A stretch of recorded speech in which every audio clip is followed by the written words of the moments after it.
10 month complete ஆன குழந்தைங்களுக்கு நல்ல ஹெல்த்தியான சர்க்கரைவள்ளி கிழங்கு இடியாப்பமும் தேங்காய் பாலும் எப்படி செய்கிறதுன்னு தாங்க பார்க்க போகிறோம். அதுக்கு ஒரு மிக்சர் ஜாரில் 1/2 கப் அளவுக்கு சின்ன சின்னதாக கட் பண்ண தேங்காய் எடுத்துக்கோங்க. கூடவே ஒரு ஏலக்காய் சேர்த்துக்கோங்க. 1 டீஸ்பூன் அளவுக்கு பனங்கல்கண்டு பவுடர் சேர்த்துக்கோங்க. கூடவே 1/2 கப் அளவுக்கு நல்லா காய்ச்சி ஆற வச்ச தண்ணி சேர்த்துக்கோங்க. இப்போ நல்லா ஃபைனாக அரைச்சி எடுத்துக்கலாங்க.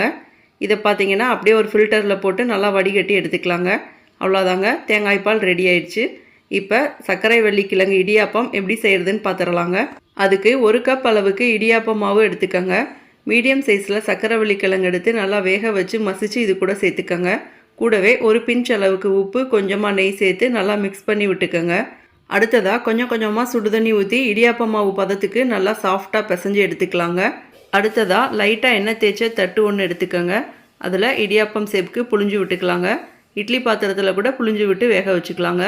இதை அப்படியே ஸ்டீம் பண்ணி எடுத்துக்கலாங்க. அவ்வளோதாங்க. இந்த ஹெல்த்தியான ரெசிபி பார்த்தீங்கன்னா மார்னிங் பிரேக்ஃபாஸ்ட்டுக்கோ நைட் டின்னருக்கோ குழந்தைக்கு கொடுக்கலாங்க.